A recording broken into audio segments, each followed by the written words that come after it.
सोचो, अगर तुम्हें हर दिन लोग ये कहें कि तुम निकम्मे हो, तुमसे कुछ नहीं होगा। एक दिन कोई तुम्हें पूरे क्लास के सामने फेलियर बोल दे, तो तुम क्या करोगे? आज की ये कहानी उसी लड़के की है, जिसे सबने हारा हुआ समझा।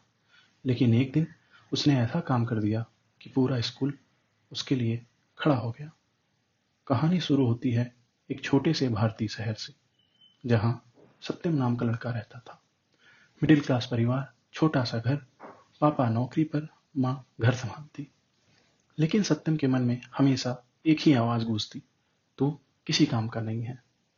क्लास में टीचर सवाल पूछते तो सत्यम की जीभ जैसे जम जाती। हाथ उठाने से पहले ही दिमाग कहता, तू बोलेगा तो सब हंसेंगे। उसका छोटा भाई टॉपर था और तुलना रोज होती थी। देख, सीख उससे, तुझसे तो कुछ नहीं होगा। एक दिन इंग्लिश के सर ने अचानक से कहा, सत्यम, आज तुम सबके सामने 1 मिनट स्पीच दोगे, मेरा सपना पर। सत्यम के हाथ कांप रहे थे, लेकिन वो स्टेज पर चला गया। माइक के सामने खड़ा हुआ, मुंह खोला, लेकिन आवाज ही नहीं निकली। पूरा 1 मिनट बीत गया और फिर पीछे से हंसी की आवाजें आने लगी। ये तो स्टैचू बन गया, किसी ने धीरे से कहा। फेलियर। सर ने भी गुस्से में कहा, अगर तुम बोलना नहीं सीखोगे तो जिंदगी भर हारते रहोगे।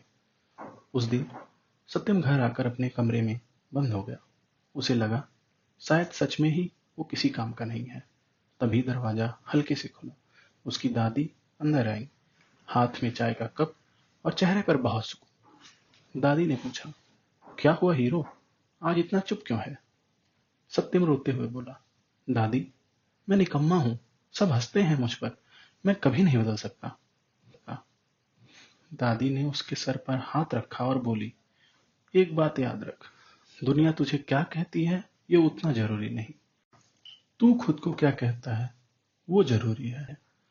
दादी ने कहा, अगर सच में बदलना चाहता है तो अगले 7 दिन मेरे कहे 3 काम करेगा? सत्यम ने आंसू पूछे और हाँ में सिर हिला दिया। यहीं से उसकी कहानी बदलनी शुरू हो गई। दादी ने उसे पहला चैलेंज, नजर मिलाकर बात करने को कहा। पहला काम आसान था, लेकिन सत्यम के लिए बहुत बड़ा। अगले 3 अलग अलग लोगों से नजर मिलाकर बात करनी थी। वो दूध वाले से बोला, भैया आज आधा लीटर एक्स्ट्रा दे दीजिए। दुकान वाले से बोला, अंकल ये नोटबुक कितने की है? और बस में एक अंकल से सीट के लिए विनम्रता से पूछा, सॉरी सर, थोड़ा एडजस्ट कर लेंगे।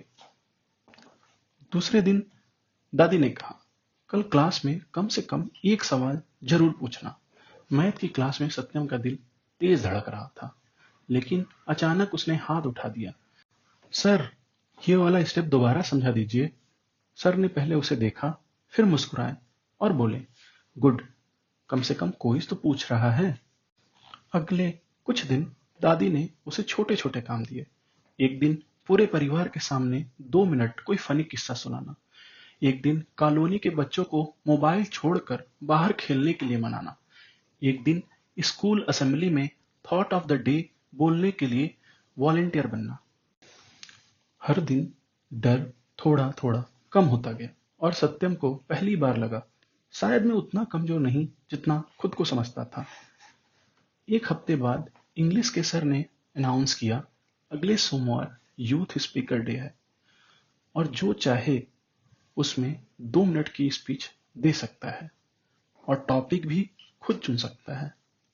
पूरी क्लास चुप थी और पीछे से एक हाथ उठा। वो सत्यम का था। सबकी आंखें फैल गई। ये तो बोल भी नहीं पाता। घर जाकर सत्यम ने दादी के साथ मिलकर स्पीच लिखी। टॉपिक था, डर के उस पार क्या है। उस रात उसने पहली बार डर से ज्यादा अपने आप पर भरोसा महसूस किया। इवेंट वाले दिन जब उसका नाम पुकारा गया तो उसके पैर फिर कांपने लगे, लेकिन इस बार वो भागा नहीं। उसने माइक पकड़ा और बोला, नमस्ते, मेरा नाम सत्यम है।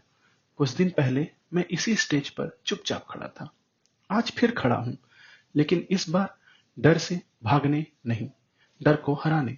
उसने 2 मिनट दिल से बताया कैसे छोटे छोटे कदमों ने उसे बदल दिया, कैसे उसने खुद को निकम्मा कहना बंद कर दिया।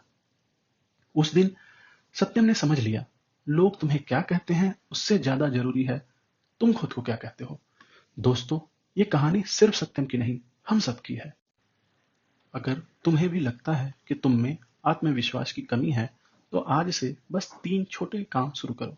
कम से कम एक इंसान से नज़र मिलाकर बात करना, रोज एक ईमानदार सवाल पूछना और हर हफ्ते एक ऐसा काम करना जो तुम्हें थोड़ा डराता है। देखना, कुछ हफ्तों बाद तुम्हारी स्टोरी भी बदल जाएगी। अगर ये कहानी दिल को लगी हो तो लाइक करो, कमेंट में लिखो कि आज तुमने कौन सा छोटा कदम उठाया या कौन सा छोटा कदम उठाने वाले हो। और ऐसी और कहानियां सुननी हो तो चैनल को सब्सक्राइब जरूर करना। Welcome to reel फोड़ो।